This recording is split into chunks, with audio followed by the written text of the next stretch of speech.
Congratulations on your movie. Tell me, what did you set out to make? I definitely think for off season, I wanted to make something that was a little bit more dreamy, kind of surreal. It's something akin to like Southern Gothic literature.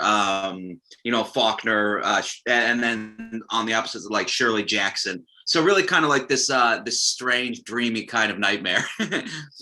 So, you're a big genre? You're a fan of the genre of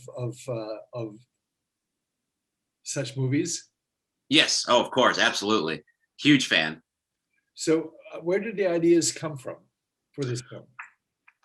It's funny. This one, I grew up in Florida, and this one definitely has lived in my brain, ever since I was young when we would like go to the beach during like, winter break or something when it was still kind of cold and the beaches would be kind of empty, right? And I always kind of, thought that a setting of this like resort town kind of completely devoid of life and almost like the shell of what it used to be would be a really interesting setting.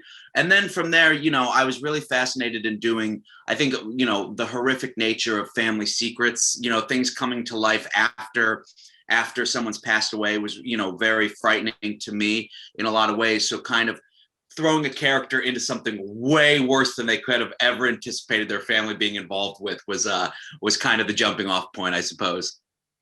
This sadness of places during off season is just is an amazing trove to mine for. Yeah. Can you talk about that? What excites you about this sadness of these places?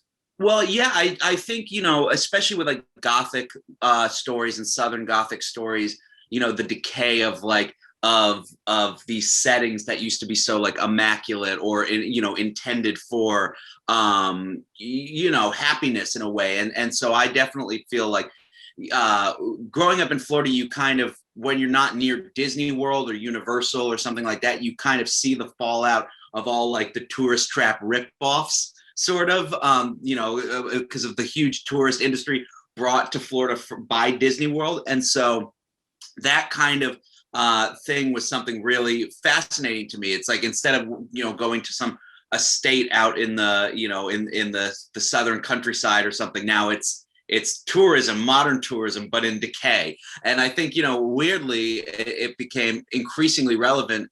We wrapped before the pandemic, but then the whole world kind of turned into this this little town when the pandemic shut everything down. So in some way, we never would have been able to anticipate that, but it kind of became increasingly relevant as we started to complete the movie.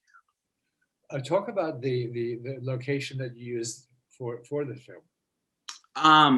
The town it's called New Smyrna Beach, Florida, and it was much smaller when I grew up and visited a while ago. It's maybe an hour away from Daytona. So it's really come up in the last decade or so. But yeah, it's a small little town. They never had a movie shoot there. The main street was constructed in the 40s. It still feels like a time capsule in a lot of ways. And so yeah, we went down there, and everything you see in the film is on location. It's practical. It's no movie magic, there. Well, there is some movie magic. There's a lot of fog. How did you do that? That's true. That is true. A little bit of movie magic. So, talk about the process of shooting there in a like, as you said, in a place that's never had a movie shot there. Sure. Yeah. It was wild. I mean, it's definitely, when I wrote the script, I was anticipating, we shot in January. And so I figured, okay, there's not going to be a lot of people. It's still cold down there a little bit.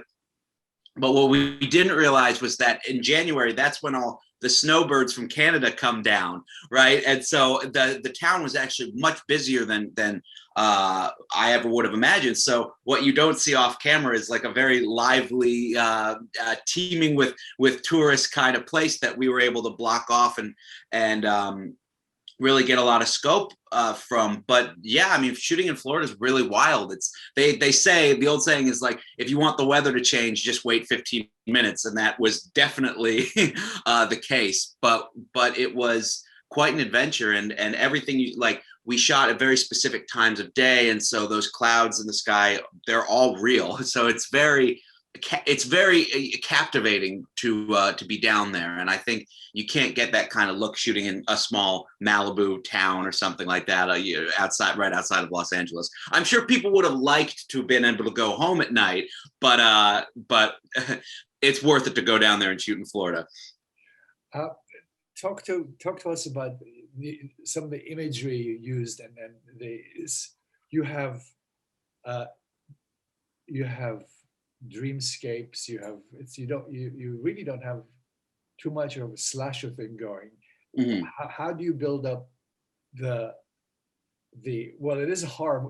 What's the genre? I would say it's a horror film. I'd say, you know, a kind of a dreamy thriller, I'd suppose. But you're right. No, it absolutely is not. It's not a slasher film, and I guess the effort to create something like that, you look to someone like David Lynch is obviously the top. Fellini, kind of that ability to capture dream logic or nightmare logic without explicitly saying, oh, this is all in the character's head, this character, you know, having a nightmare right now. And I don't know, I think in my mind, you know, I'm a huge fan of genre films, but I also really like the ability within horror, I suppose, to be able to do this kind of nightmare logic and really string the audience along and try to capture this feeling of being in a nightmare, not being able to run, or suddenly ending up in another room that you didn't realize you'd walked into, I think is very frightening to me. Talk about your casting choices. Where did you find this cast? I mean, are they local? Where did you find them? Oh, so Jocelyn Donahue, the lead, I'd wanted to work with her since I saw House of the Devil, and so I just hoped when we started going out and thinking about casting, she was the one. She's got a very classical look. I just think she's a great actor, and fortunately, we really hit it off. Joe Swanberg, I've been a fan of his films since college. You know, he's the whole. I guess they call it, I don't know if it's a good word, bad, but the whole mumblecore genre is very impressive to me as a college student watching people make films. So I've always been a fan of his. Melora Walters is one of my favorite actors. Boogie Nights and Magnolia are two of my favorite films of all time. And I met with her, and I begged her. I was like, Melora, please, anything that we could do to get you in this movie, please let me know. But yeah, I mean, and then rounding out the cast, my actress who played Miss Emily, her name is April Linscott. This was her first movie. And then a lot of the locals are Florida locals, and we kind of wanted that authenticity as well. So it's a nice mix. I think I got really lucky with the cast. Was it difficult to get this off the ground as far as making movies goes these days? Yes and no. It was different. The process was difficult in, you know, after I had done 5 movies in very rapid succession. So I started thinking about what I wanted to do next. And as I was kind of, you know, over the course of a year and a half, kind of really brainstorming, this movie suddenly just appeared to me. And as soon as it did, I had wanted to make another film with my producer, Eric Fleischman, who we had done Carnage Park, a movie that I'd done together. And so we were looking for something else to do. And then once it started happening, it really kind of came together quickly. But the process of getting this movie going, as always, there are 4 movies that fell apart in the process of making this one. So this movie was pretty much a dream to make, but getting there was you know, always challenging. Every movie's challenging. I was reading earlier that this is your third South by Southwest foray. Yes. How different is it this time than the other 2? You know, I mean, obviously the watching the films in our living room is a kick. It's really wild, you know, because I love going to Austin, and I think it's one of the South by Southwest is my favorite film festival. It's incredible. And so I miss not seeing Jared Neese, and I miss not seeing, the other programmers. But really, I mean, in terms of what they did and were able to do this year, it's as good as it gets. I think that the system of watching things is really interesting. I was able to watch so many movies this year, because typically at a festival you're running around, you don't know if you'll be able to make a movie across Austin or something. But I thought this was great, and I think that they should, if someone can't afford to maybe fly down and get a hotel room for South by Southwest, I think they should also continue this, because this was a really great way to watch movies. And so, yeah, I can't wait for the day for off season to play in theaters, but I think this was a lot better than I could have hoped for. What about the networking aspect of a film festival? I mean, as a filmmaker there, it's this opportunity to pitch and to get to know people. What about that? Yeah, it's funny. I mean, the thing I miss the most is being able to meet and hang out with other filmmakers who might not live in Los Angeles. I'm kind of I live in Los Angeles, and so my theory with going to film festivals always has been like, I'm not meeting anybody I could meet in LA. I'm going to enjoy the film festival, and then after I can meet up with people who also live in LA. So I miss not being able to meet and hang out with other filmmakers. But I think the nice thing about South by Online is that they did make the social media aspect of it pretty efficient. And so if you wanted to meet other people, there's the possibility to, for sure. And so, yeah, I think I'd give this a 10 out of 10, all things considered. What do you think is the lasting effect of this pandemic on particularly your kind of genre of movies?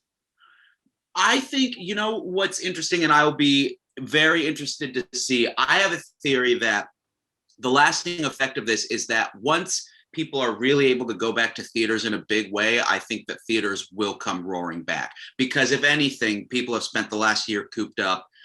You kind of do miss out that community experience, especially with horror films or comedies. And so what I'm hopeful is that when the theaters start opening up, people are going to be, filling them Friday, Saturday. They're going to want to go out and do something on the weekend. And so I'm optimistic, and that's not necessarily reflective of what kind of movies will be made, but I really hope that theaters will be back in a big way.